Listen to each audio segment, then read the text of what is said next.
is responsible to implement the laws formulated by the legislature. ये उसकी responsibility है कि जो लेजिस्लेचर ने लॉ बनाए हैं उनको अच्छी तरह से इम्प्लीमेंट करे, ताकि जिस सोच से उस लॉ को बनाया गया था उसको हम अचीव तभी कर पाएंगे अगर एग्जीक्यूटिव अपने काम में सक्सेसफुल है ना।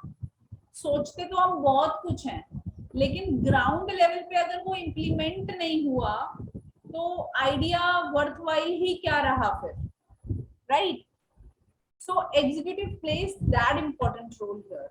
नाउ सबसे पहले ये आपको बिल्कुल टिप्स पे होना चाहिए, एग्जीक्यूटिव में कौन कौन आता है सेंटर के। जब भी मैं बोलती हूँ यूनियन एग्जीक्यूटिव, दिमाग में क्या चमकना चाहिए? A, head of the state who is your president, ठीक। दूसरा vice president, president vice president, ये सेंटर को ही रिप्रेजेंट करते हैं ना। देन प्राइम मिनिस्टर, या फिर बोलो council of minister. Prime minister भी काउंसिल ऑफ मिनिस्टर का ही पार्ट होता है, आप दोनों को अलग से भी समझ सकते हो, नॉट अ प्रॉब्लम। 3 हेड हो गए, president, vice president, PM, council of minister and attorney general of India, जिसको हम बोलते हैं सरकारी वकील, मतलब जो गवर्नमेंट ऑफ इंडिया को रिप्रेजेंट करता है कोर्ट में, ठीक है। गवर्नमेंट ऑफ इंडिया का कोई भी केस है तो वो कौन रिप्रेजेंट करेगा, कौन डील करेगा? Attorney general of India. Excuse me ma'am. Yes ma'am, ये जो अटॉर्नी जनरल ऑफ इंडिया है, जस्ट टू आस्क, ये भी यूपीएससी एग्जाम क्रैक करके फिर लेटर ऑन जितनी हमारी टर्म्स बढ़ते रहते हैं, लाइक जितनी हमें काम करते करते टाइम हो जाता है, उसके बाद अटॉर्नी जनरल की पावर मिलती है ना? हाँ, लेकिन इसके लिए कुछ ये नहीं है मैंडेटरी कि यूपीएससी एग्जाम के थ्रू होता है।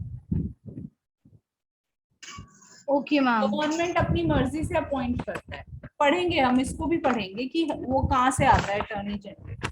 Yes, who said that? That is right, robin, who is the first law officer. Very good. तो जब हम यूनियन एग्जीक्यूटिव पढ़ रहे हैं तो हमको इन 5 ओवल्स को पढ़ना है डिटेल में। तो सबसे पहले हम स्टार्ट कर रहे हैं प्रेसिडेंट से, who is the most important head, और प्रेसिडेंट होते ही हैं क्या? हेड ऑफ द स्टेट, है ना।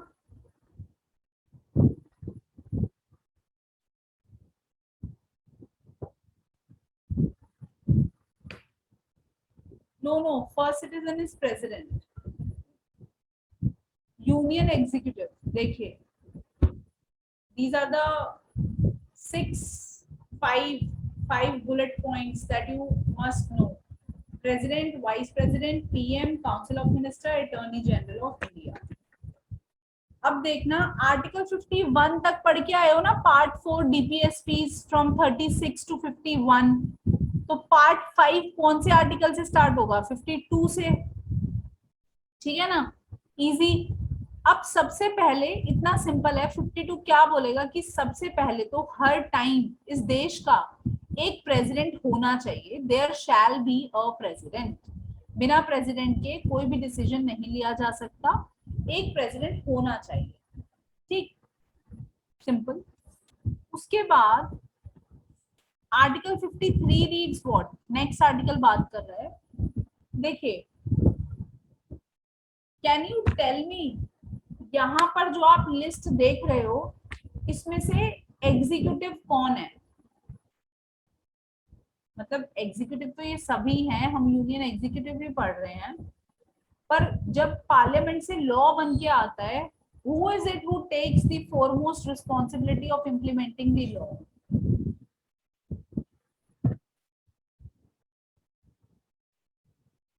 Very good, yes. However, I can see few wrong answers as well. So the answer is Council of Ministers. ये जितनी भी स्कीम्स हैं, पॉलिसीज हैं, ये कौन कौन काम करता है? मिनिस्टर लोग ही तो होते हैं।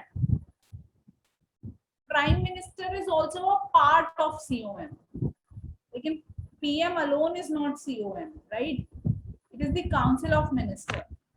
लेजिस्लेचर कौन हो गया? पार्लियामेंट, जो लॉ को बनाएगा। काउंसिल ऑफ मिनिस्टर कौन हो गया?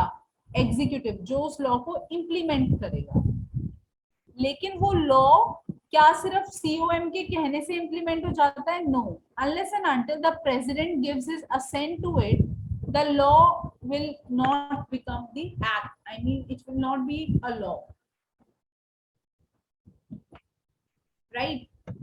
So council of minister implements the law and they perform the work of executive under the name of or through president. Any decision, any implementation, any work of the executive is performed under the hand and seal of president. जब तक president साहब के sign नहीं होंगे कुछ भी नहीं हो सकता. So all the executive powers of the Union of India are vested in whom? एग्जीक्यूट करने का सारा पावर किसके पास है? प्रेसिडेंट के पास. And he shall discharge these powers either directly or through the officer subordinate to him in accordance with the constitution. That is, all decisions of the union executive are taken in his name. ठीक? अब ये हम पढ़ते पढ़ते president को जब हम पढ़ते रहेंगे पढ़ेंगे तब देखेंगे कि क्या सच में सारी पावर प्रेसिडेंट के पास है या वो पावर एक नॉमिनल पावर है. Sitikant, to the government, yes, the government can refer for any legal advice, and under certain article it is also the Supreme Court sometimes.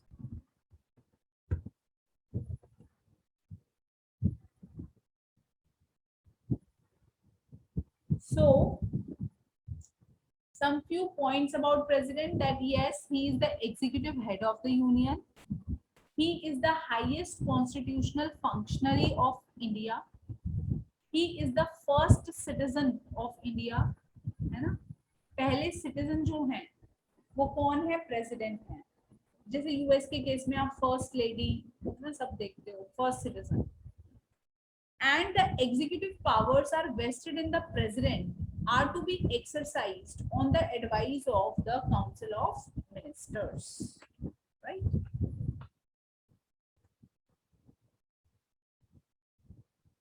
However, 42nd Amendment Act made it obligatory on the part of president to accept the advice of the council of ministers.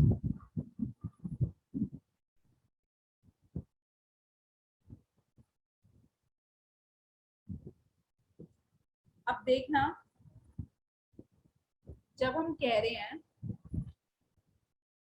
read the last point carefully. The executive powers vested in the president are to be exercised on the advice of the council of ministers. Constitutional functionary means whether the constitution is functioning or properly not. Constitution का ध्यान रखा जा रहा है, constitutional morality, constitutional values, इन सब का वो ध्यान रखता है. वो किसी भी तरह से कॉन्स्टिट्यूशन के अगेंस्ट नहीं जा सकता. He is the highest constitutional functionary.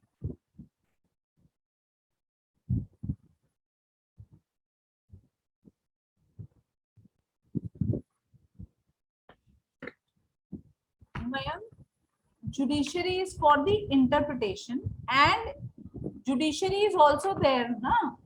Executive भी ध्यान रख रहा है, जुडिशरी भी. ध्यान तो लेजिस्लेचर को भी यही रखना है कि कॉन्स्टिट्यूशन के अगेंस्ट ना जाए.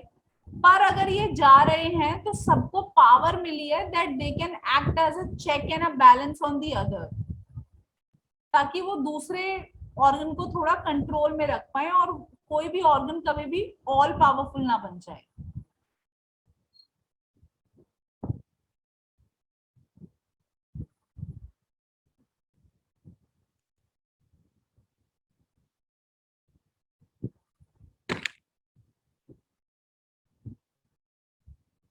So हम बोल रहे हैं the executive powers vested in the president are to be exercised on the advice of, कि जो सीओएम बोलेगा उसकी एडवाइस पर ही पार्लियामेंट प्रेसिडेंट अपना सिग्नेचर देता है या एग्जीक्यूटिव पावर्स को एग्जीक्यूट करता है, ठीक है।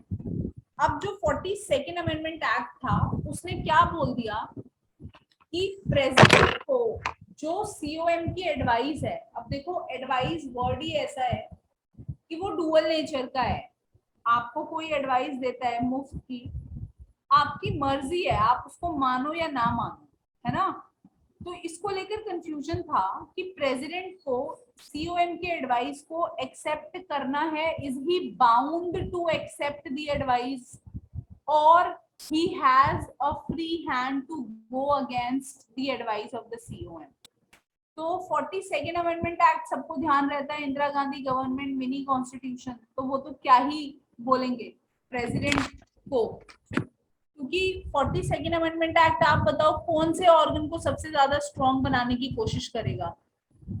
Someone is PM, PM executive का पार्ट है, सीओएम का पार्ट है, और वो एग्जीक्यूटिव को स्ट्रॉन्ग बनाएगा तो वो पीएम को क्या, प्रेसिडेंट के लिए क्या रखेगा कि जो भी एडवाइस सीओएम दे रहा है president is bound by it, ठीक है, प्रेसिडेंट को वो माननी पड़ेगी।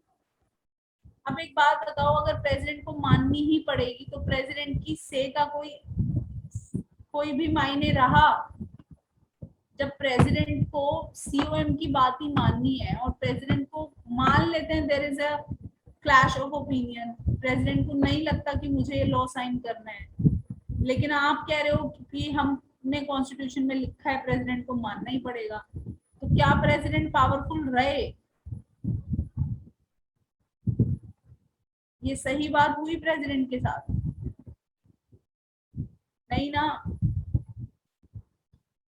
तो इसको लेके हमने चेंजेस लाए। ऐसे तो आप कह रहे हो हेड ऑफ द स्टेट, और हेड ऑफ द स्टेट के पास इतनी भी पावर नहीं है कि वो अपनी मर्जी से साइन कर सके, है ना। इसको लेकर डिबेट रहता है, वो हमको समझना है जब हम प्रेसिडेंट पढ़ेंगे। अब एक चीज और, जब भी हम पार्लियामेंट की बात करते हैं, इसका आंसर नेक्स्ट क्लास में पढ़ेंगे विद द 44th अमेंडमेंट, और तब अच्छे से समझ आएगा। But read the next point, the president is not a member of parliament but he is an integral part of parliament. ये बात एकदम अच्छे से ध्यान रखो। पार्लियामेंट का मतलब होता है लोकसभा, राज्यसभा प्लस प्रेसिडेंट, ठीक है। पार्लियामेंट है आपकी लॉ मेकिंग बॉडी, और लॉ कब बनता है? One house to the other house, then the president science and then it becomes a law. तो प्रेसिडेंट पार्लियामेंट का पार्ट तो है लेकिन मेंबर नहीं होते, he is not an MP, ना तो राज्यसभा से ना लोकसभा से, okay. So no bill can become an act without the ascent of the president, इतना ध्यान रखना है। इसके आगे हम नेक्स्ट क्लास में करेंगे।